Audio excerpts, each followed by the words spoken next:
Hello, Hamish Patel here from mortgagesonline.co.nz. I want to talk to you about the capital gains tax, or the recommendations around some of the details of the report, which has just come out, the Future of Tax Final Report. Volume 2 is what I'm going to get into in some detail. Basically, if you Google this along with Tax Working Group, you can find the actual PDF that we're going to go through. But I just want to really look at things like Airbnb, border income today, and a little bit around what's excluded and what's included. So yeah, it's a tax, it's on shares, it's going to be on business assets, it's going to be on land, well, if it comes into place in this kind of format. Now, basically, so that includes the holiday home. Yes, it does include the holiday home. Interestingly, foreign property as well. So yeah, property you have outside of New Zealand could also fall into this. What is excluded? Your family home.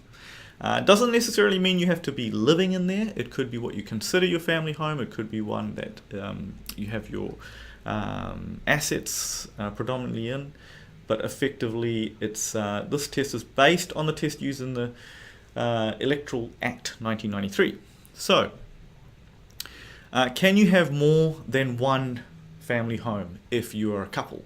Well, if you're separated in that kind of a situation, like leading to maybe a divorce, yes, you might have that. In some rare situations, there might be an allowance for an exclusion from the capital gains tax for 3 years. Okay, an example could be you're moving down to Wellington, you've got a job, your spouse is still with the kids back in Auckland, and so you could have that transition period take up to 3 years and be excluded from capital gains tax on both homes, right? Now, family trusts. There's some interesting points here on page 19 of this report around family trusts. Basically, you could have multiple properties in a family trust, beneficiaries living in them, and then later on pass on those properties to beneficiaries and it be excluded, right? So that is something that is being thought about. Now you can have, effectively, yes, you can only have one elected home at a time. So what about if you move into your rental property? Well, get ready to do a lot of valuations. So valuation when you move in, when you move out. So effectively, you move into a rental property that was your rental property. You move into it.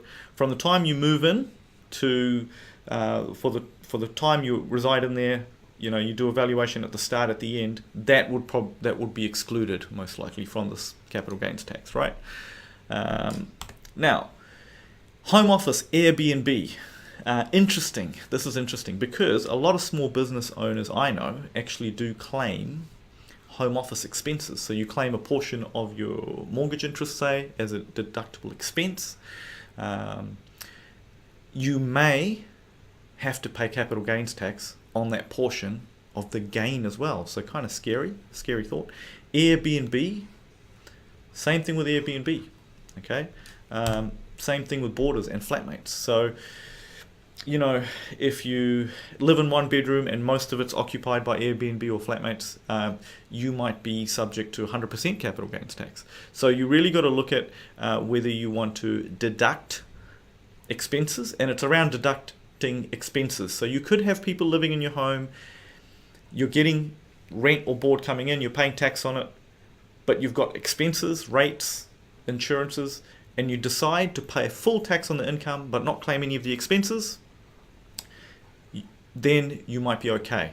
Might be no capital gains tax on that property, right? So this is, again, details are on page 13 of this tax final report, volume 2, right? Building a home. Now, you're building a home, you're living in a home, you buy a bit of land and you build your new family home. For a 12-month period, both of them would be excluded, okay?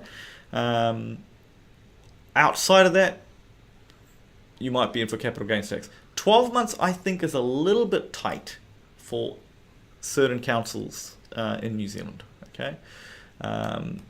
Another key point here as well is lifestyle blocks, big bits of land. So if you have a property and it is 100-acre sheep farm in this example, but say it's more than 4,500 square meters, and in that case you might need a valuer or someone to basically show which part of the property is your home and gardens, and that portion might be excluded from the capital gains tax.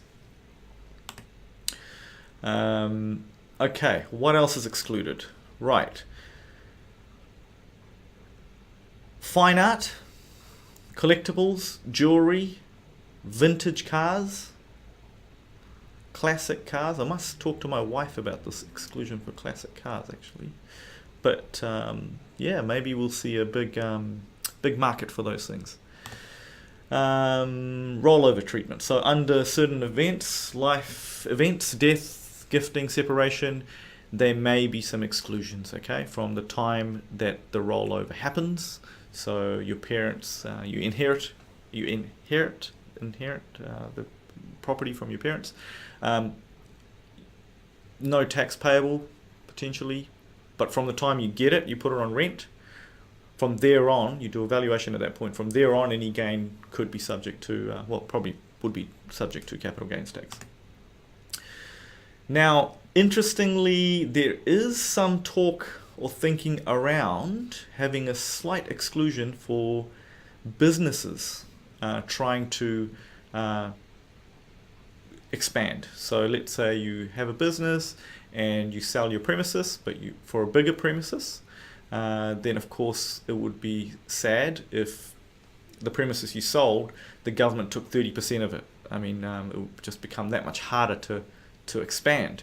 But there is talk that if you kind of do that in maybe a 12-month period or something, maybe that is excluded from capital gains tax. So yeah, those are that's kind of interesting. Yeah, businesses are included. That includes goodwill or anything you built up in a business. Okay, that could be subject to capital gains tax. So there's I guess if it's going to create a lot of work if this does come in place. Accountants, lawyers, valuers, definitely the business to be in. There's going to be a lot of little rules to navigate through, and a lot of things to think about before you move in and out of a house, before you try and sell a rental property for two smaller ones. There's going to be a lot of thinking that you have to do and advice that you'll need to do those things. So look, thank you for listening. Hamish from mortgagesonline.co.nz. If you feel like now's the time you want to think about your options for getting into a bigger home that is probably excluded from capital gains tax, as long as it's less than 4,500 square meters of land, I think, give me a yell or find me on mortgagesonline.co.nz. But yeah, hopefully that has been of some use.